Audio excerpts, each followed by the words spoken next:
Now been characterized by this general term neoconservative were in fact Jewish, and it often carries conspiratorial tones on the part of people. This is Richard Perle, one of the architects of the Iraq War, who is a neocon, who's now trying, in my opinion, to use the canard of if you criticize him and his beating of the war drums, you're an anti-Semite. It's an old game. It's been used before, and he's a victim now. I don't really care what his religion might be. I care about the fact that he's one of the architects who got us into the Iraq War under Bush II, and now he's trying to do it again. It's that simple. And for him to use this canard of Jewish Americans as a code word, and the neocons a code word for Jewish Americans, is nonsense. It's rubbish. Let's hear clip 14. It's more of the same. It's really embarrassing, frankly.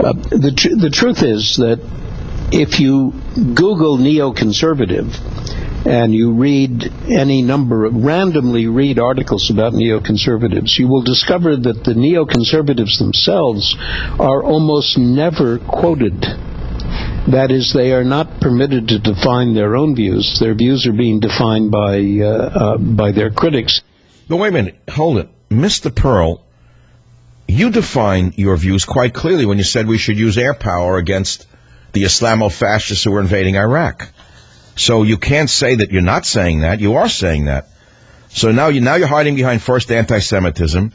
Then you say nobody knows what your positions really are. We know what your position is. My position is quite clear. The hell with Iraq. How's that for a position? Let them kill each other. How's that for a position? Let Saudi Arabia, let Israel, let Jordan, let the other countries in the area who are directly threatened by the Islamo-fascist murderers do something about it. It's not our place to be the world's policeman. That's what the graveyards are saying to you, Mr. Perle.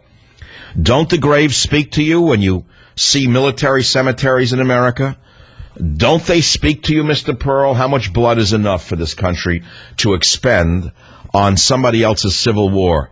The Shiites and the Sunnis have been killing each other for 1,000 years.